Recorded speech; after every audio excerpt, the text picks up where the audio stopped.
Hi folks, I'm Papa Boris, and in this video I'm going to show you how to play Hades. I don't like too much blabber at the beginning of videos, so let's just go ahead and start. Now, this game has incredible writing. Everything is voice acted, and the story is phenomenal, which is incredible to say for a roguelike, but this is one of the things that makes Hades that kind of game that spoils you. I basically can't play other action roguelikes, because it's like, well, I might as well just be playing Hades, and part of it is that the developers found a way to make a roguelike work with a narrative structure. Like, the story actually fits the roguelike mechanics. But for the purposes of this video playthrough, I will be skipping the story stuff just in the interest of time. I just want to say, though, that when you play, you should definitely listen to all the voice acted lines and follow the story, because there's a lot of good stuff there. Okay, so you're Hades, or sorry, you're not Hades, you're Zagreus, son of Hades, lord of the underworld, and you're trying to escape Hades, ostensibly to join your god cousins on Olympus. They know about your plan, so they're going to be helping you out. Now, eventually, you'll be able to unlock other weapons, but on your first playthrough, when you first create a save file, you've got a sword. And every weapon has an attack and a special. For the sword, the attack is a series of hits here, so it's a swing, a chop, and a thrust. The thrust doing more damage than the others. This game, dashing is a big deal, so you can dash to get over pits and to dodge enemy attacks. If you dash and attack at the same time, that's a dash attack, and it's always going to be the thrust, which a lot of really good players will attack a lot with this dash attack because it does more damage. I am not necessarily going to be super concerned about that. In addition to your attack, every weapon has a special. For the sword, the special is just an AoE. After a short delay, you hurt everything around you for, I think, 50 damage, which is about the same or exactly the same as your dash attack, the most damaging part of your basic 3-part combo. Okay, in addition to your attack, your special, and your dash, you also have what's called a cast. In the bottom left-hand corner, you can see my health bar, 50 out of 50, and also this little gem symbol that says 1/1. That's the cast. When you shoot a cast, if it hits an enemy, it gets lodged in the enemy, and you have to kill the enemy to get it out. So it's like a ranged attack that you don't get back until you kill the enemy that you hit with it. If you don't hit an enemy with it, then the cast just sits there, and you can't use it again until you run over and pick it back up. Now, whenever you're about to enter a room, you see a little preview of what is in there. This is a boon from the goddess Athena, which is scripted. Your first run is always going to start with Athena for story reasons. So you see what you're going to get in that room, but you need to kill all of the enemies in the room in order to get the reward. So I'm going to beat up on that brute. Notice here we have some more enemies spawning. So some rooms, you just kill everything there and you're done. But a lot of the time, you need to deal with multiple waves of enemies. Here we have a little witch lady who's going to shoot orbs at me if I let her. I'll try not to let her. I'll hit her with a cast. See, I took a lot of damage out of her, but I had to kill her to get my cast back. I don't remember it taking... Oh, there, I got hit. This is a game in which, like in some roguelikes, life is precious. You will get stronger. This is, I guess you could call it a roguelite, because there is a lot of meta progression that makes you substantially stronger. But right now, I just lost 10% of my health, and it ain't coming back. Now, in some roguelikes, you can just, like, run through and not kill everything. But in Hades, you do have to clear a room of all the monsters to get the reward for that room. So here, I'm going to talk to Athena. There's story stuff happening here. I highly recommend that you listen to it all. And then we get a choice of boons. Every god has their own pool of different boons that make you stronger or in some way help you succeed in your run. They all have their kind of unique mechanics. For Athena, it is deflection. So basically, if there's an enemy projectile or even an enemy attack and you deflect it, it will come back on the enemy. Here I can choose to make my attack do more damage and deflect, make my cast do more damage and deflect, or make my dash do some damage and deflect. This Divine Dash is a very famously powerful boon. Some say it's the strongest boon in the game, but for this playthrough, I'm just going to take Divine Strike. So now my attacks with my sword do more damage, and if I hit a projectile with them, it'll send the projectile back at the enemy. The next room, our reward is going to be a key, and we'll talk about what keys do later. So let's see, I just deflected that projectile back at the witch.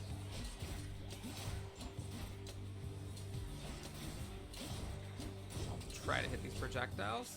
kind of go out of my way to do it. Oh, I almost got hit there. Whack.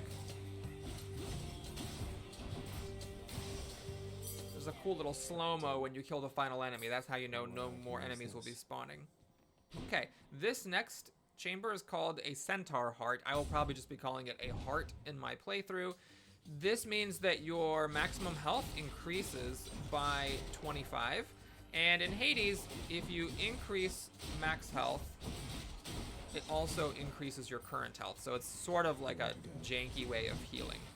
You'll notice that I'm doing a lot of dashing. These guys hit slow, but they hit hard. So just by kind of dashing in and out, I can keep doing damage to them while minimizing the risk that I take damage in return. This next room, the reward is darkness. Darkness is used to increase your character's power between runs. You have what's called a mirror, and you can purchase upgrades in it with darkness, and these upgrades just permanently make your character stronger. Now these louts, you gotta be careful. I almost got hit there. They charge at you, but if you come up to them and just start whacking them, like as long as you're hitting it, it can't attack you.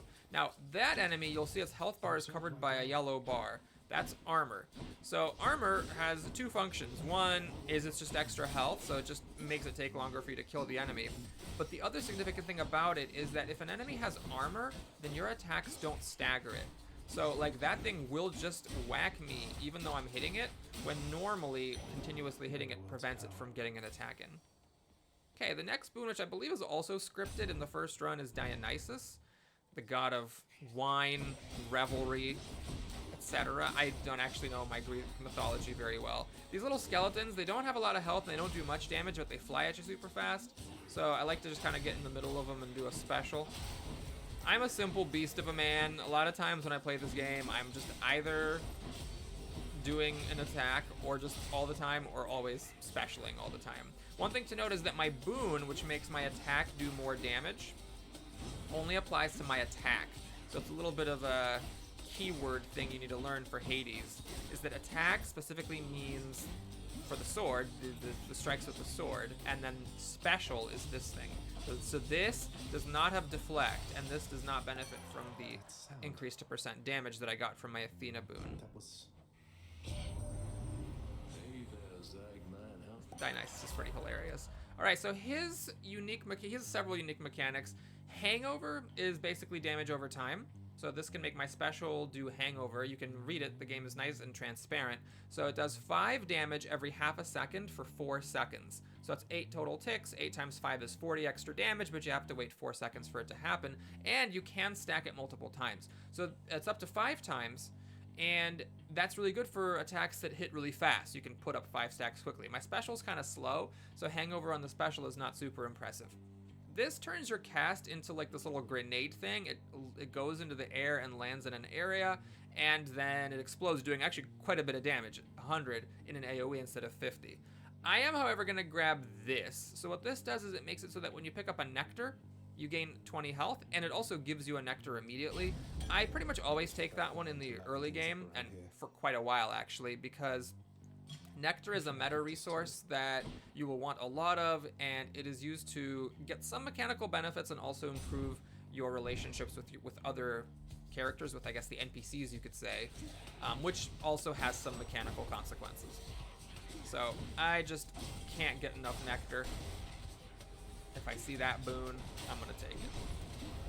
So interestingly, this is the first, run when you create a new save file. I don't know how a new player would know necessarily the value of that nectar.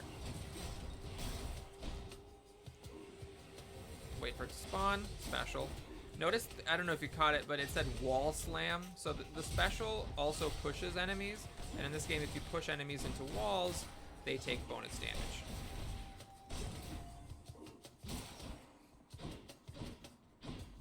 One thing to note, you might see urns in the room.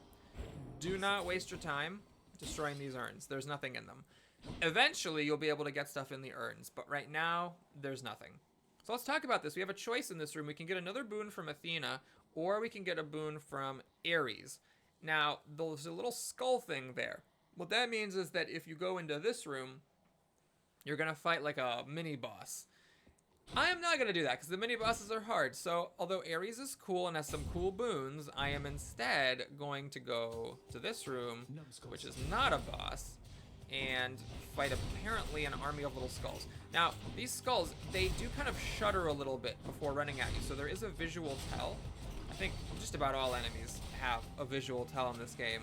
So if you're like me and you're an old man and you were never good at video games to begin with, at least the dexterity, in a dexterity sense, there is a little bit of an opportunity in Hades to use your brain to compensate for your lack of dexterity. Looking at the enemies will often give you an indicator of when they're going to attack. Now you'll notice that here it says I can gift Athena. That gives her my nectar, and the way that this works is that the first time that you give nectar to each NPC, so to speak, they give you a trinket in exchange.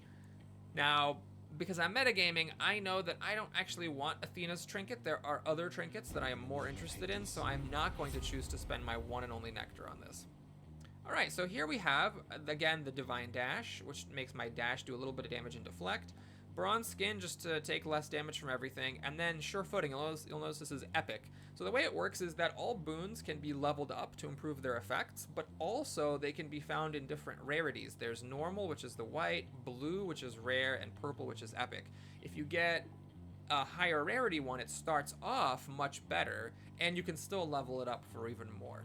So I think I will grab the reduced damage from traps because I'm bad and I know I'm going to stand on some traps. And at this point where my health is not super high, I really need all the help I can get. However, if you're a more skilled player and you can just not stand on traps like a moron, then taking the Divine Dash to make your dash deflect would have been stronger. There's a lot of skulls and I see a lot of them shuddering. Those floor plates, you can step on them to make projectiles shoot out, and you can try to, like, get the skulls with them. The thing you have to be careful about is not only do the skulls do damage, 3 damage when they chomp you is not irrelevant at this stage of the game, but also it staggers you, preventing you from finishing your attack. Okay, the next boon, which I don't think I have a choice about, is a palm. When you get a palm, the game rolls 3 of your boons at random, and you get to upgrade one. This increases its effects. Different boons, it might increase different things. So for example, my sword deflects and does more damage. Now if I get, god darn it, that was a lot of damage. If I get a palm on my sword, it's not gonna improve the deflection aspect. Deflection is deflection. It's as good as it's ever gonna be. But it will increase the percentage damage bonus on my attack. Really want to make sure I don't get rushed by these louts. Now that it's just one, I can confidently stagger it forever. Oh, that's actually the only boon I have. Okay, so like there's that other boon I got that is give you a nectar, and nectar increases your health, but that one doesn't show up. So there are, I guess, some boons that you cannot improve with palms. Also, it's not showing me the trap resistant boon. Interesting. So I can't improve that one either. I actually didn't know that. Look at this, playing the first level, already learning something new myself. That is the magic of Hades. Okay, so we have a little bit of environmental challenge here. Those little spiky things, you can whack it, and after a delay, it will explode and possibly kill enemies for you. I'm just gonna stand here and just deflect these. That seems like the safest thing I can do to kill the enemies without dying. Unless, of course, the things aren't hitting the witches. Okay, they are. Okay, you don't shoot projectiles at me, so I actually have to come up and hit you. Yeah, they just have armor, so you have to be very careful. Like, against a normal witch, you can walk up to her, start pressing your sword button like an idiot, and then she'll die. But when she has armor, that prevents her from getting staggered by your attacks. So you can see, first run, and there's already, some pretty difficult stuff happening. I've played this game a lot. It is not my most played game in my Steam library, but it's up there. I can't remember if it's in the top 3 or top 5 or what. But my first time ever, I would have been dead long before this point. If you go on Reddit and you read threads of like, how many runs did it take you to beat Hades for the first time? Mine was a very embarrassing number. I can't remember it exactly. I can look it up in my other save file. It's like 40 or something. There are people who like beat this game in like 10 runs, or 20 or something. It took me a long time, and it took me a long time to even beat the first boss. It's a tough game, and if you're like me and you're dexterously challenged, it is quite challenging indeed. But that's the cool thing about games, is that, you know, even if you're not great naturally, it is a game that you can improve on, just because the enemies give you tells. You can learn about how your weapon works, you can learn the room layouts, and confidently, or at least more confidently, start dashing around and not completely failing at everything. So what I'm trying to do here is get rid of all these witches and, oh, there's more. Okay, witches and skulls, and I'm ignoring that lout. Even with the tell that he kind of rears up before launching himself at you, I just know there's a chance if I hang around that guy, I'm gonna get hit. So I'm trying to kill off everything else first, because remember, he has, oh god, there's another group here. Even though normally you can stagger them by attacking them constantly, when he has armor, that's not an option. Now he'll just spin around in a circle forever while I kill him. What am I missing? Oh, there's a brute over here? Okay.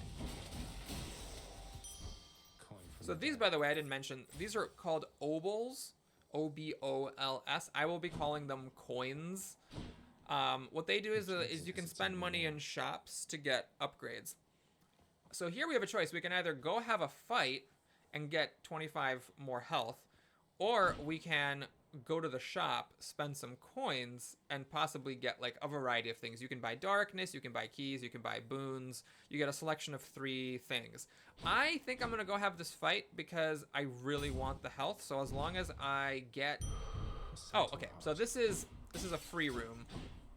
I believe always, I'm not sure, but I believe always before you fight the boss, the boon is free. So we just get free 25 health. And there's the boss. That symbol, that is Titan blood. So the first time that you kill each boss with a particular weapon, you get a bounty. And for Megara, the first boss, it is a Titan blood, which you can eventually use to upgrade your weapons. We won't talk about that too much now. I'm probably gonna die here. I just know myself. She has a lot of health, and eventually this boss will not be super hard. But right now, she's quite hard. So she rears back and charges forward. She kind of floats in the air before doing an AoE. So, I mean, the first time I ever faced this, I was like, there's no way I'm ever killing this. I should just give up. But again, that's one of the great things about Hades, is it really is a fair game. You can see what direction she's gonna run in, and she kind of does a very different visual tell when she's doing an AoE. So you make sure that you're not in her line when she rears back, and you make sure that you're not next to her when she floats up. And that's how you can kind of keep dashing in and out and safely tickling her. Now this, eventually, I might be able to be more productive while she's doing this and actually like hit her for damage. But I think in the early going, I just recommend just dodging those and not trying to be fancy. Just try to not get hit. I did not see where she was. I completely just lost track of her. Oopsies. Oopsie. Okay, so we're dodging this. Notice it might have been smart for me to try to kill those witches so that I didn't have to worry about these balls flying around. Maybe I should just go do that real quick here. By the way, this fight, if you're thinking, gosh, this seems to be taking a very long time, eventually these fights will be a lot quicker. When you have more boons, when you have more upgrades from your darkness, when you're playing with a different weapon perhaps, or even the sword with some upgrades, this fight will not seem like a big deal at all. But, you know, early going. Okay, I got hit by the brute and died. I don't mind dying. A good player could have definitely beaten that fight, but what I found is that for me, there just comes a point where until I've had enough meta upgrades that I just take too long to clear rooms, and I might as well just die, get stronger, and then, you know, come back. All right, so in between runs, you can talk to people. It unlocks story stuff. It has some mechanical significance as well. What I'm going to do in this playthrough series is I am going to do all of the talking. There's a good boy. Kind of after a run. So if you don't want to see all this stuff, you can just skip it. And I will do that for the people who are interested at the end. That's also where I'm going to do all of the like metagame management of like what do I upgrade, what do I spend my resources on, and so forth. So that way at the beginning of each run, it's just I pick a weapon and I go. So it's much quicker. Let's go ahead and just talk to everybody. More stuff will open up over time. Yes, we are. This is your bedroom, and here there's a few things. Right now, well, there will be a few things eventually. Right now there's just this mirror where you can spend darkness to purchase upgrades. So one of the best ones is here, Greater Reflex, which lets you dash twice before you have to wait for your dashes to reload and dash again. It gives you a lot more mobility, and there's a lot of boons that affect dashes, so it also gives you more use of those. What I'm going to do here is grab Death Defiance. So what this does is it brings you back to life after you die with half your health. Would I have been able to beat Meg in that fight if I had come back with half my health? I'm not sure, but I might have, as opposed to what happened instead, which is I just died. This is a healing rank, or a healing boon. You can upgrade it 3 times so that when you exit a chamber, you get 1, 2, or 3 health. I'm going to metagame a little bit. I know that eventually I'm not going to be using this, so I'm going to just pass on this for now. If I end up having darkness to spare, then I will, like before the other upgrades open up, like eventually you get a second set of upgrades in this mirror, then I will spend this. But I've just found that personally, like if I'm playing badly, the extra even 3 HP per room is not going to save me. So instead we'll get this. This gives you bonus damage from your attack and special when you hit enemies from behind. So it adds a little bit of a intellectual component to the game of like trying to see which way the enemies are facing and get behind them for bonus damage. You can eventually get this up to crap. I forgot. It's either 30% or 50%. So you can upgrade this either 3 times or 5 times. We'll have to Google this in between to look at that. But now I'm out of darkness. Note that there are additional talents. So you get extra sections that you can unlock for increasing numbers of keys, which of course open up increasingly more powerful benefits. And at a certain point, when you have like bonus coins, bonus health, and bonus damage from the mirror, you start to become able to go through larger chunks of the game without feeling like you're just like constantly dying or taking too long to kill enemies. Now, I have 1 nectar that I haven't spent. And there are, in my opinion, 2 really good trinkets as you're just kind of struggling to get past the game in the early going. My personal favorite is... Oh, hang on a second. Okay, so we have our sword. There are other weapons that you can unlock by spending keys. So keys, you have to either save them up to unlock new weapons or save them up to unlock new sections of your mirror. Right now the game is very forcefully suggesting that you unlock this bow. So I will do that. You'll notice that the bow is also glowing with a purpley aura. There he is. Okay. What this means is that if you use that weapon in that run, then all of the darkness that you collect gets a bonus. It's like 20% extra darkness. So in this playthrough, I will just be always taking whichever weapon is glowing. I believe there is no intelligent randomness to this. The weapon that the game designates to glow is just a random weapon that is not the one that you're currently using. I have found in my other playthroughs that sometimes like I use weapons way more often than others because they just happen to get rolled more often. So you can play with any weapon you want. You can't just pick your sword, but I'm always going to go for the path that gives me 20% extra darkness. Now, Skelly over here is a very cool little mechanic because what you can basically do is attack him, and that tells you, you know, how much all your stuff does. So I'm doing 77 damage there with my backstab. Front stab, I'm doing 54. The bow, we'll talk about it in the next video. Right now, I just want to give this guy a gift. So we'll give him a nectar. For you, mate. And the trinket that he gives you is the Lucky Tooth. So what this does is it gives you kind of a Death Defiance. Except whereas Death Defiance from the mirror respawns you with half your health, this always respawns you with 50 health. Now, as you play with trinkets, they level up. Trinkets start at rank 1, and they can level up to 3. This one will actually rank up to restoring you with 100 health when you die. So now, even after just one run, I'm coming into my second run with a lot more power. I got a Death Defiance from the mirror, so I can respawn once with that, and then I have an extra Death Defiance of sorts from my Lucky Tooth from Skelly, thanks to that nectar that I had. So, going in, and you know, maybe, if all goes well, we'll be able to kill Meg next time. Alright, thanks for watching. Hope you enjoyed it. Please like and or subscribe, and I'll see you again soon. This was a starting guide, and in the next video, we'll start the playthrough series proper. Take care, everybody.